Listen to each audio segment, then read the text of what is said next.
quickly, which was the team members, many of whom you see here, some of whom still work at the company. There's a little boy in the front row. It's a little hard to see. He's probably about 8 years old. That's Nathan Perry. He works at the company now. He's there with his mom. His mom no longer works at Whole Foods, but he does. And there was a discussion of whether we're going to stay in business here. And team members and, most importantly, customers from the community immediately started cleaning up. They started getting all the stuff away, started rebuilding in the store, and they kind of co-created the store. And there was no notion then of whether the store was going to open again. It was absolutely going to open because it immediately had meant so much to the community, and I think kind of surprised the existing team members that it was there. So that notion of customers being part of your business, I think, is an important lesson that the company learned very early, and it continues on. So this statistic here, probably seen something similar, or this very one, this is worldwide, but more than half people don't trust business, which is depressing, but probably not all that surprising, right? We have companies that are made up of these same people, right? So people presumably trust themselves. They presumably trust those close to each other.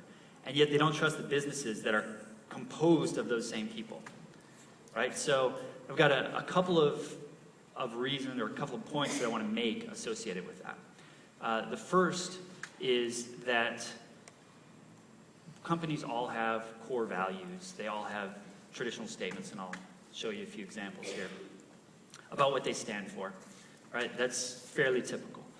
And they all say these things, and we're here at this conference talking about these big global themes, right, of how to rebuild business.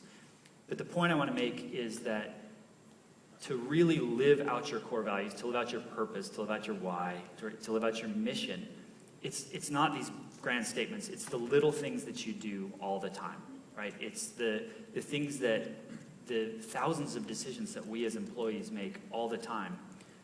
That is really what defines your company, right? So I know every good presentation needs someone reading the slides, so I'm going to read these right here, right? Trust and personal responsibility in all relationships. These are just random things that I selected in company's core values. We are honest and straightforward with each other. We work with customers and prospects openly, honestly, and sincerely. These all kind of sound the same, right? The first one is from IBM, which is extremely well-respected company, leader in the technology space, been around 100 years. Second one is Procter & Gamble, which is also a very well-respected consumer company, right? And the third one is Enron, right? They all look the same. They are not all the same, right? And it's not these grand statements, it's not these big themes that define whether you're living your purpose. It's the everyday actions you take. So that's the first point I'm going to make. And I'm going to talk about the kind of everyday actions, and I'm going to get very detailed, just specific things about Whole Foods Market, and we'll leave time for questions, and if I go into too much detail, stop me. All right? And then the second thing is back to that co-creation notion. If you don't trust, people don't trust businesses. Why don't people trust business? Because they don't feel like they're a part of the business, right? So make your customers a part of the business. Make your team members, your employees, a part of the business. Help them create the business. You will trust, customers, team members will trust businesses that they feel truly a part of, that they feel truly empowered with. So that's the second point that I'm going to get into, right? So first I'm going to talk about kind of the very detailed type things. I'm going to just kind of dive deep into some of these things. These are our gift cards. And that's one of the things that our team is responsible for, is selling gift cards. And that's very important to any U.S. retailer. And we've done a couple of things in the gift cards that I think try and speak to that mission, that deeper purpose that the company is supposed to stand for. And one is that we've gone towards non-plastic cards. So we don't have them in full production yet, but it's very typical that you have a magnetic stripe on a plastic card, and that's what a gift card is in the U.S. Customers can't recycle that because of the gift card, even if the plastic is recyclable, which we use. Customers can't recycle that in their home recycling. So we've gone and we've experimented with paper gift cards and with wood gift cards, and of course this has here digital gift cards, so you don't need the paper at all, you just do it on the phone. And so that's just one very small part.